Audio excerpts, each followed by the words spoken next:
Hello, എല്ലാവർക്കും എന്തൊക്കെയുണ്ട് വിശേഷം? എല്ലാവരും ഹാപ്പി ആയിട്ട് സേഫ് ആയിട്ടിരിക്കുന്നുണ്ടോ? ഞാനിവിടെ ഹാപ്പി ആയിട്ടിരിക്കുന്നു. പറമ്പിലേക്ക് എത്തിയപ്പോൾ ആ ഹാപ്പിനെസ് കുറച്ചൊന്ന് കുറഞ്ഞിട്ടുണ്ട്. പപ്പായ മരത്തിൽ ഒരു പപ്പായ പോലും ഉണ്ടാവാൻ ഇവിടുത്തെ അണ്ണാങ്കുഞ്ഞുങ്ങൾ സമ്മതിക്കുന്നു തോന്നുന്നില്ല.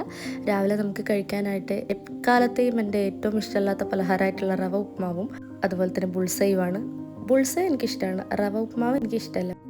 നേരം വഴുകി എണീറ്റത് കൊണ്ടും തലേന്ന് മാവൊന്നും അരയ്ക്കാത്തത് കൊണ്ടും നമുക്ക് റവ ഉപ്മാവ് ആശ്രയിക്കേണ്ടതായിട്ട് വന്നു. ഒരു പുഴുക്കുണ്ടാക്കി കഴിക്കാനുള്ള മോഹം തുടങ്ങിയിട്ട് കുറച്ച് ദിവസമായി. അതുകൊണ്ട് ഉച്ച കഴിഞ്ഞിട്ട് ഇന്ന് പുഴുക്കുണ്ടാക്കാമെന്ന് വെച്ചിട്ട് നേരത്തെ തന്നെ അതിൻ്റെ പരിപാടികൾ സ്റ്റാർട്ട് ചെയ്തിട്ടുണ്ട്. 2 പേരല്ലേ ഉള്ളൂ, അതുകൊണ്ട് ഒരു ചേമ്പും ഒരു കഷ്ണം ചേനയാണ് എടുക്കുന്നത്. പിന്നെ ചെറുപയറോ അല്ലെങ്കിൽ മുതിരയോ വൻപയറോ ഇട്ടിട്ട് ഇത് ഉണ്ടാക്കാമെന്ന് വിചാരിച്ചു. ഇതൊക്കെ ചെത്തുന്ന സമയത്താണ് തറവാട്ടിലേക്ക് പെട്ടെന്ന് ഓർമ്മകൾ ഓടിയെത്തിയത്.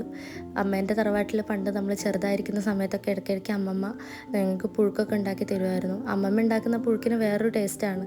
കായയും കാച്ചിലും ചേനയും പയറും അങ്ങനെ എല്ലാം ഇട്ടിട്ട് അമ്മമ്മ ഉണ്ടാക്കുന്ന, അമ്മിയിൽ ചതച്ച് തേങ്ങ ഇട്ട് ഉണ്ടാക്കുന്നത് കൊണ്ടായിരിക്കണം അതിനൊരു പ്രത്യേക രുചിയാണ്.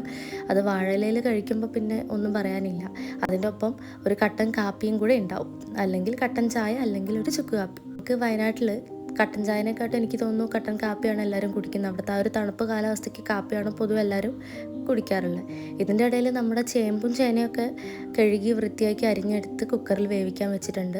പെട്ടെന്നൊരു മീൻകറി കഴിക്കാനുള്ള മോഹം തോന്നിയത് കൊണ്ട് തന്നെ പെട്ടെന്ന് ഞാൻ ഇരുമ്പമ്പുളി മരത്തിൻ്റെ അടുത്തേക്കാണ് പോയത്.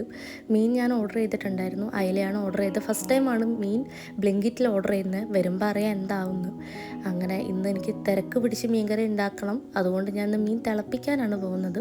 ആദ്യം നമ്മുടെ ചട്ടിയിൽ ചെറിയുള്ളി, ഇഞ്ചി ചതച്ചത്, ഉപ്പ്, മുളക് പൊടി, മഞ്ഞൾപ്പൊടി, പിന്നെ ഇരുമ്പമ്പുളി ഇട്ടിട്ടുണ്ട്, തക്കാളി ഇട്ടിട്ടുണ്ട്, കുടംപുളി ഇട്ടിട്ടുണ്ട്, ഉപ്പ് ഇട്ടിട്ടുണ്ട്, കുറച്ച് വെളിച്ചെണ്ണ ഒഴിച്ചിട്ടുണ്ട്. സത്യം പറഞ്ഞ് ഇരുമ്പമ്പുളി ഇടുമ്പോൾ ഈ തക്കാളീൻ്റെയും കുടംപുളീൻ്റെ ഒന്നും ആവശ്യമില്ല, പക്ഷേ എനിക്കത് കണ്ടില്ലെങ്കിൽ എന്തോ പോലെ. അങ്ങനെ മീൻകറിയൊക്കെ നമ്മൾ പെട്ടെന്ന് തന്നെ അടുപ്പ് കയറ്റിയിട്ടുണ്ട്. അതുകൂടാണ്ട് കുറച്ച് കൂർക്ക ഉണ്ടായിരുന്നു. ആ കൂർക്കയും കൂടെ ഞാൻ വേവിച്ചിട്ട് ഞാനൊരു മെഴുക്ക് വരട്ടിയും കൂടെ ആക്കിയിട്ടുണ്ട്. ഉച്ചയ്ക്ക് കഴിക്കാനായിട്ട് ചോറും അയിലക്കറിയും അയില വറുത്തത് ഉപ്പേരിയൊക്കെ ആയിരുന്നു. പുഴുക്കിനെ കുറിച്ചിട്ട് ഇത്രയൊക്കെ വർണ്ണിച്ചിട്ട് പുഴുക്ക് എവിടെ എന്നൊരു ചോദ്യം നിങ്ങളുടെ മനസ്സിൽ വന്നേക്കാം. നമ്മൾ പുഴുക്കിനായിട്ട് ഇടാൻ വെച്ചിരുന്ന തേങ്ങ ഞാൻ പൊട്ടിച്ചപ്പോൾ അത് നാശമായിട്ടുണ്ടായിരുന്നു. പിന്നെ ഞാൻ തേങ്ങയൊക്കെ മേടിച്ച് ഉണ്ടാക്കി കഴിഞ്ഞപ്പോൾ അതിൻ്റെ വീഡിയോ എടുക്കാൻ ഞാൻ വിട്ടും പോയി. അപ്പം അതുകൊണ്ടാണ് പുഴുക്കിൻ്റെ വീഡിയോ കാണിക്കാത്തത്. അപ്പം അത്രയേ ഉള്ളൂ. അടുത്ത വീഡിയോയിൽ കാണാം.